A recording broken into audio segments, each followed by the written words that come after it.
வடிக்கிறதோ அது போன்று ஒரு முஸ்லிமின் கஷ்டத்தை உணராத வரை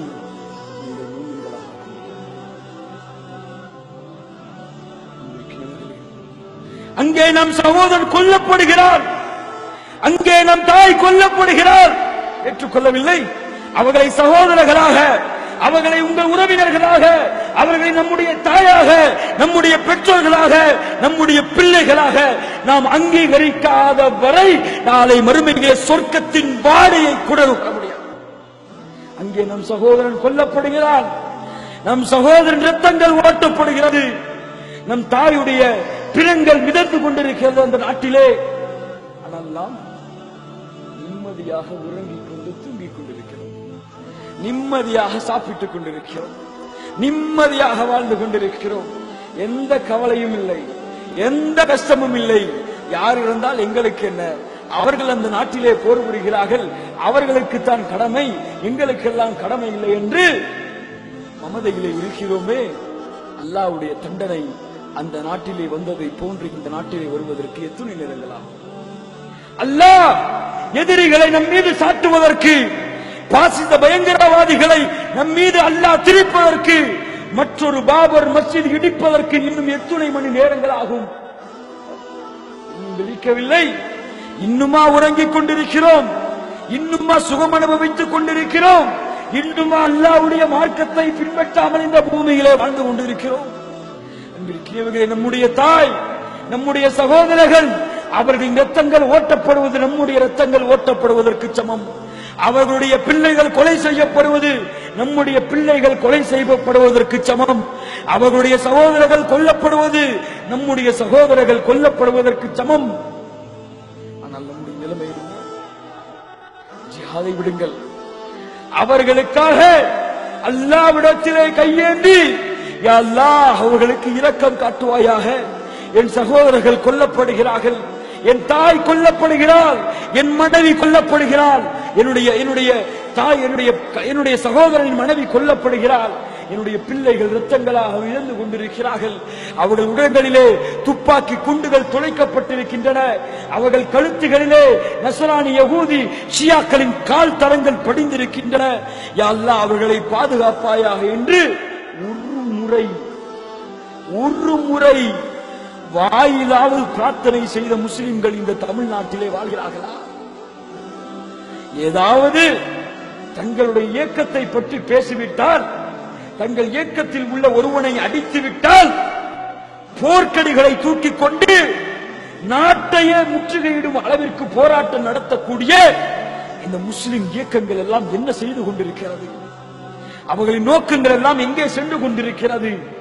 அல்லாஹ்வுடைய பாதைக்காக தன்னுடைய சகோதரன் கொல்லப்படும் பொழுது அதை எதிர்த்து போராட வேண்டிய, அதை தடுத்து நிறுத்த வழிகளை ஏற்படுத்த வேண்டிய ஒரு முஸ்லிம் இப்போது என்ன செய்து கொண்டிருக்கிறான் இந்த நாட்டில்? அதுவும் குறிப்பாக தன்னிடத்திலே ராணுவ பலம் இருக்கிறது, தன்னிடத்திலே செல்வ பலம் இருக்கிறது, தன்னிடத்திலே ஆட்சி பலம் இருக்கிறது என்று சொல்லக்கூடிய முஸ்லிம் நாடு என்று தன்னை கற்பனை செய்து கொண்டிருக்கக்கூடிய இந்த சவுதி அரேபியா என்ன செய்து கொண்டிருக்கிறார்? அவன் நாடினால் இதை தடுக்க முடியாது, அவன் நாடினால் இதை நிறுத்த முடியாது அல்லாஹ்வின் உதவியை கொண்டு. ஆனால் யாரோ வெளிபெறுகிறார்கள், நாம் பேசினால் நம் தலைக்கும் இது வரும் என்று பயந்து ஆண்மையற்றவனாக வாழ்ந்து கொண்டிருக்கிறானே இந்த சவுதி அரசாங்கம். இவன் நாளை மறுமையிலே அல்லாஹ்விடத்திலே என்ன கதிக்க ஆளாக போகிறான் என்பதை நாம் பார்க்க இருக்கிறோம். அன்பிற்கினியவர்களே, ஆப்கானிஸ்தான் சென்று விட்டது, ஈராக் சென்று விட்டது, ஈரான் சென்று விட்டது, இன்னும் முஸ்லிம் நாடுகள் அழிக்கப்பட்டுக் கொண்டிருக்கின்றன. ரஷ்யா சென்று விட்டது, சிரியாவும் சென்று கொண்டிருக்கிறது. அல்லாஹ் பாதுகாப்பானாக.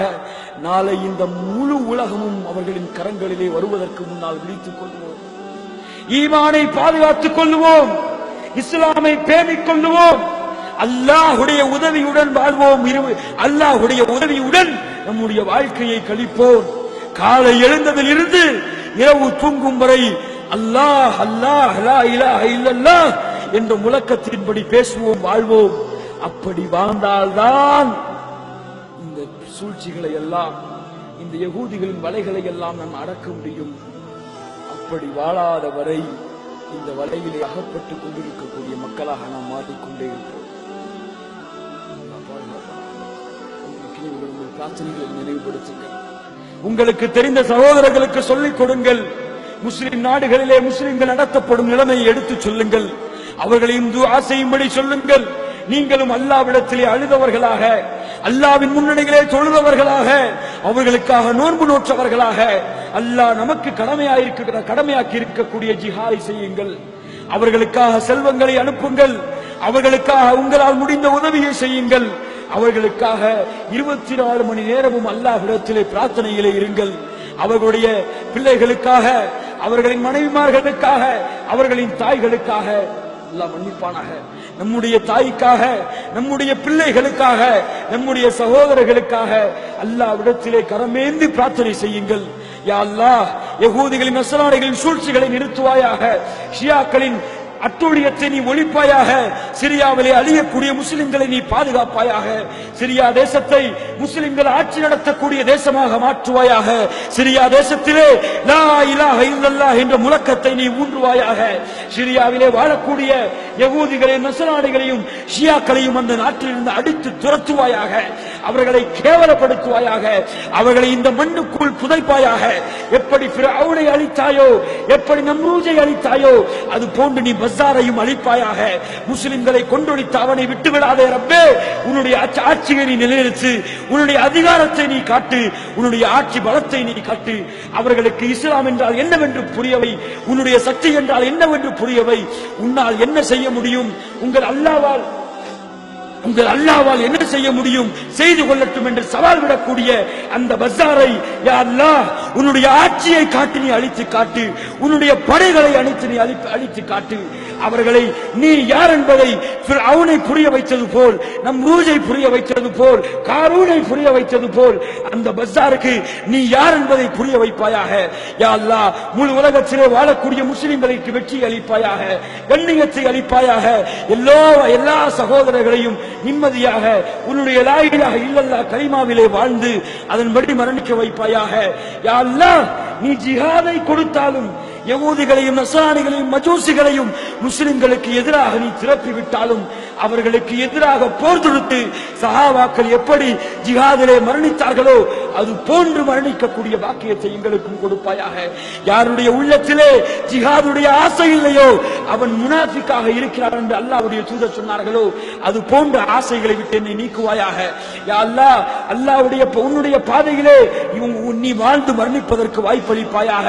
எப்படி அனஸ் இப்னு நதுல் கூறினாரோ, யா அல்லாஹ், நீ எனக்கு ஒரு வாய்ப்பை கொடுத்தால் நீ பார்ப்பாய் அடுத்த போர்க்களத்திலே என்ன செய்வேன் என்று. ஒரு போர்க்களத்திலே கலந்து கொண்டு எப்படி அனஸ் இப்னு நதுல் உடம்புகள் சிக்குநூறாக சிதறடிக்கப்பட்டு இறந்தாரோ அது போன்று மரணிக்கக்கூடிய பாக்கியத்தை கொடுப்பாயாக. யா அல்லாஹ், எப்படி அபூ ஹுதைமா தன்னுடைய மனைவி மக்கள் சந்தோஷமாக இருக்கும் பொழுது அல்லாஹ்வுடைய தூதர் ஸல்லல்லாஹு அலைஹி வஸல்லம் போரிலே கஷ்டப்பட்டுக் கொண்டிருக்கிறார்கள், வெயிலிலே வாடிக்கொண்டிருக்கிறார்கள். இந்த நேரத்திலே நான் சுகம் அனுபவிக்க வேண்டுமா? இந்த நேரத்திலே உணவு உண்டு மனைவியோடு வாழ வேண்டுமா என்று ஜிஹாதுக்கு புறப்பட்டு சென்ற அந்த அபூ ஹுதைமாவை போன்ற எங்களுடைய வாழ்க்கையை மாற்றுவாயாக. ஈமானுடன் வாழ்ந்து ஈமானுடனே மரணிக்கக்கூடிய பாக்கியத்தை கொடுப்பாயாக. முஸ்லிம்களின் கரத்திலே சில உலகத்தின் கடிவாளத்தை ஆட்சியை கொடுப்பாயாக. ரப்பே, அவர்களுடைய ஆட்சிகளை சூழ்ச்சிகளை அவர்களுக்கு எதிராகவே திருப்பி விடுவாயாக. அக்கூலு கௌலி ஹாதா வஸ்ஸகுஃபிருல்லாஹ் லி வலக்கும் வஸ்தக்ஃபிர்னி. انصر إخواننا في سوريا، اللهم انصر إخواننا في سوريا. اللهم عليك بالطغاة الظالمين، اللهم عليك بالطغاة الظالمين الذين سفكوا دماء المسلمين، الذين سفكوا الدماء ونثروا الأشلاء ولم يرحموا الشيوخ والأطفال والنساء. أسأل الله أن ينصر الشام وأهله، أسأل الله أن ينصر إخواننا هناك، أسأل الله أن يؤيدهم بتأييده وأن ينصرهم بنصره وأن يقويهم بقوة من عنده. اللهم احمي أعراضهم واشف جرحاهم وداوي مرضاهم وتقبل شهداءهم وصبر أيتامهم وأراملهم يا رب العالمين يا ذا الجلال والإكرام. لتبكي دموعك يا أمي عن دربي لا لن تثنيني.